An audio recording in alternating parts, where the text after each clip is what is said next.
नाजरीन, 27वीं आईनी तरमीम की बिल्ली थैले से बाहर आ गई। पाकिस्तान पीपल्स पार्टी, जिन्होंने पहले आइन और उसके बाद 18वीं तरमीम का एहसान अजीम इस कौम के सर पर चढ़ाया था, कोर कमेटी की पहली मीटिंग पहले राउंड में ही वो सारा मैंडेट बिलावल भुट्टो जरदारी साहब को दे दिया। और बिलावल भुट्टो जरदारी साहब आकर प्रेस कॉन्फ्रेंस करते हैं और क्या कहते हैं सबसे बड़े मुद्दे के ऊपर, आर्टिकल 243 के ऊपर।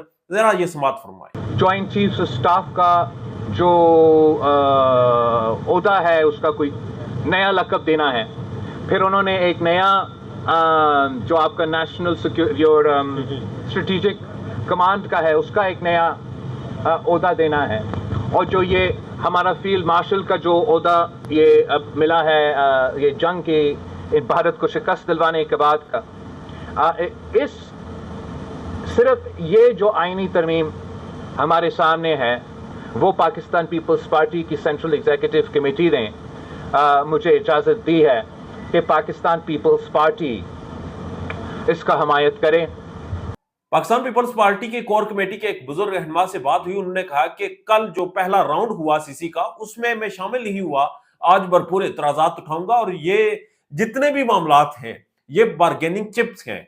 असल मामला आर्टिकल 243 है। आर्टिकल 243 के ऊपर असद तूर क्या कहते हैं, जरा ये समात फरमाएं।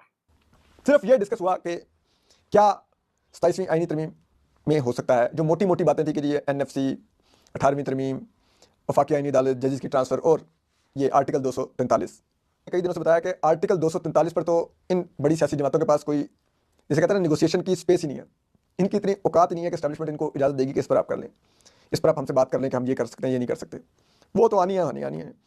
तो इसलिए पीपल्स पार्टी ने बाद में बिलावल भुट्टो साहब ने अनाउंस किया कि आर्टिकल 243 में तरमीम का मैंडेट उनको कोर कमेटी ने दे दिया है, बाकी हम डिस्कस करके फैसला करेंगे, बाकी पर मेरे पास अभी मैंडेट नहीं है।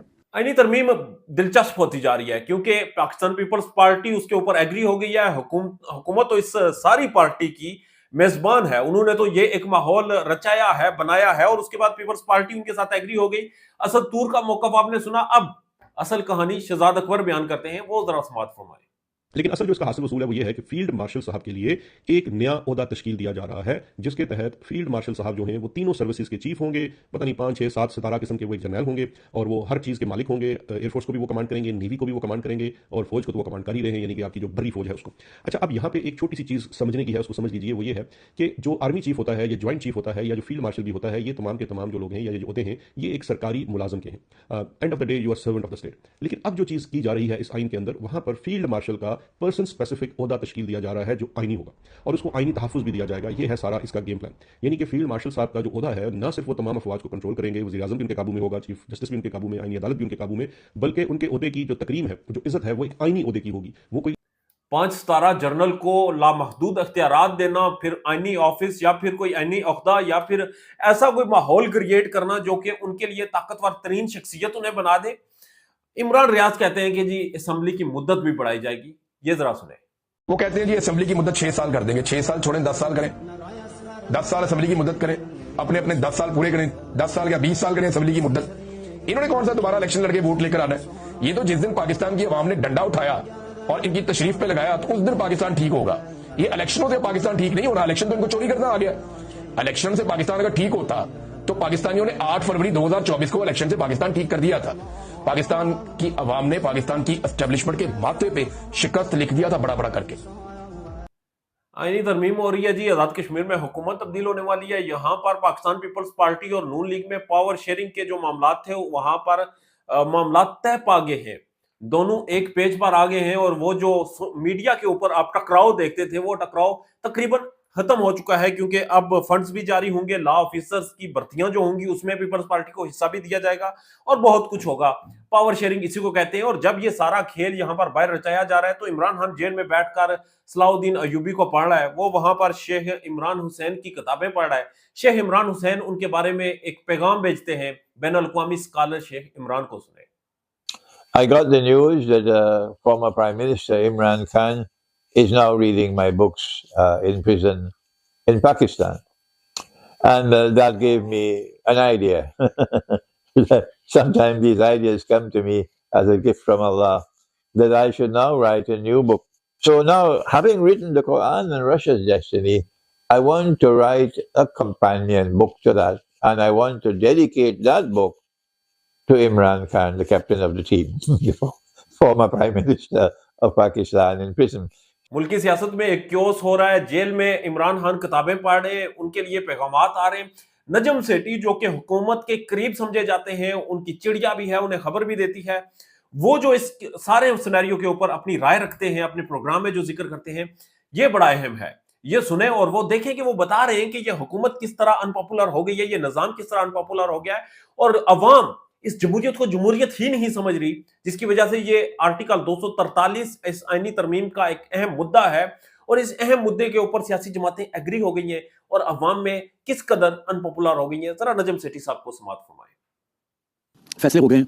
अच्छा। 2-3 किस्म के। एक ये कि जिसे हम जमहूरियत कहते हैं, वो नहीं चलती। सियासी जमातें डिस्क्रेडिट हो चुकी हैं। जो पावर में है वो 30 साल से आ रही हैं, जा रही हैं, वो डिस्क्रेडिट हो चुकी हैं, इसीलिए इल्जाम लगता है 47 फॉर्म का। और जो बाहर है वो जब पावर में थी तो वो भी 47 फॉर्म की थी एक किस्म की, ऐसी बिल्कुल वैसी। तो वो भी जब आ गए तो वो भी डिक्टेटर बन गए।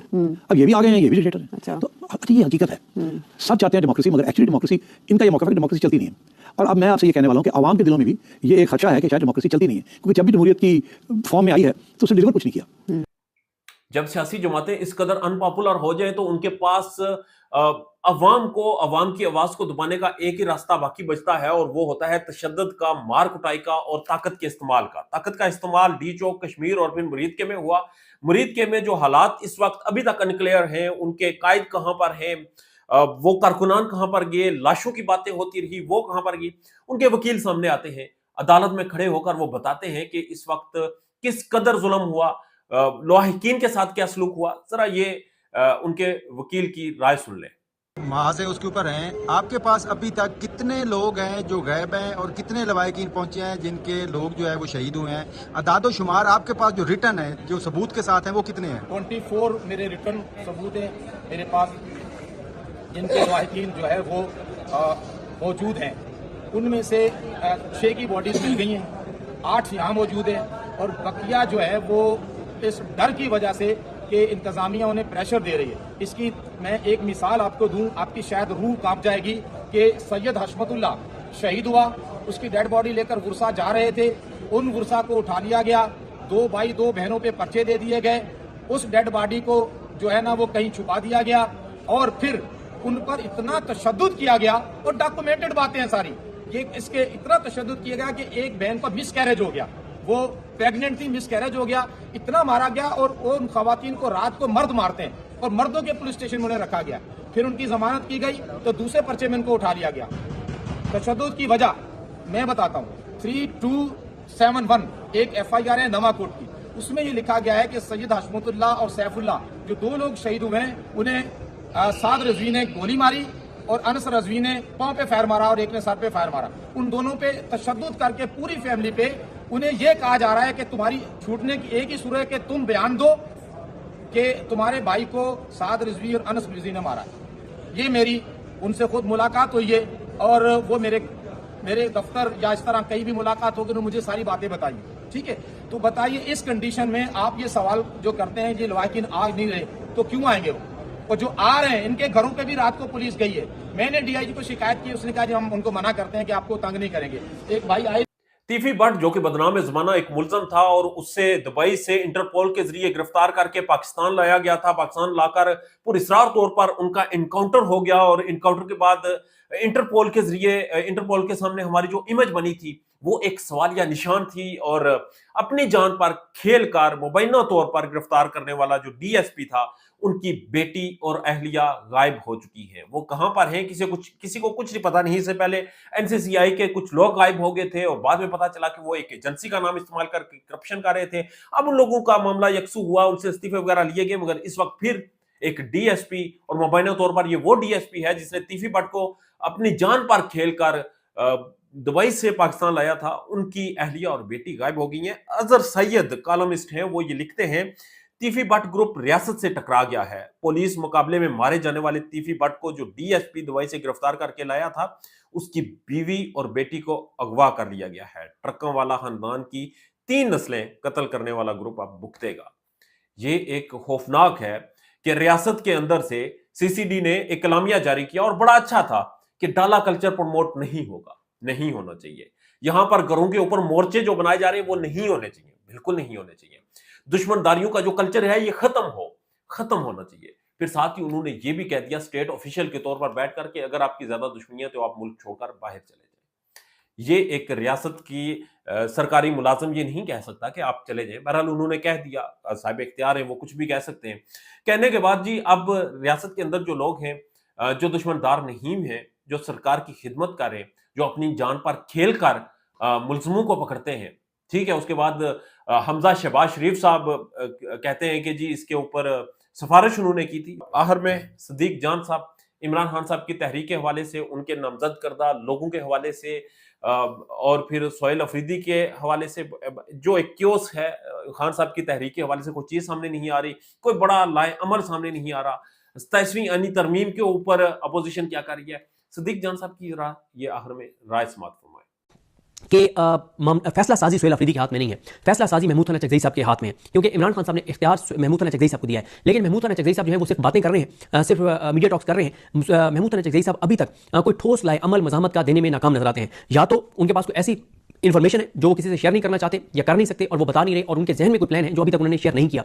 लेकिन जो अब तक उन्होंने गुफ्तगू की है, जो चीजें ऑन रिकॉर्ड है, उसमें महमूद खान चकज़ई साहब के पास कोई मज़ामत का प्लान नहीं है। महमूद खान चकज़ई साहब जो है उन्होंने कहा कि हम जलसे करेंगे। पहला जलसा जो कोयटा में होना था उसकी इजाजत ही नहीं मिली। ये बात तो तय है कि आपको जलसों की इजाजत नहीं मिलेगी। और महमूद खान चकज़ई साहब इस वक्त जो ऑन रिकॉर्ड चीजें उसके मुताबिक तो उनका प्लान बड़ा लंबा लग रहा है कि जैसे उन्होंने 2 साल तहरीक चलानी है। भाई इमरान खान जेल के अंदर है, केसेस उसके लग नहीं रहे, 27वीं आईनी तरमीम होने जा रही है, चीजें और खराब होने जा रही हैं और आपके पास प्रैक्टिकल कुछ करने का लाहे अमल नहीं है।